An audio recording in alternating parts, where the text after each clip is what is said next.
Then you've got your application, the Elixir application.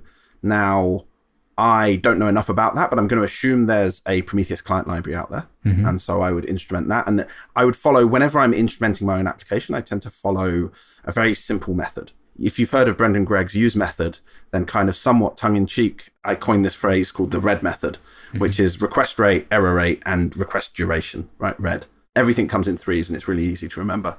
So I would just try and export a Prometheus histogram from the application with request rate, with error rate, and with duration. And the histogram will capture all three.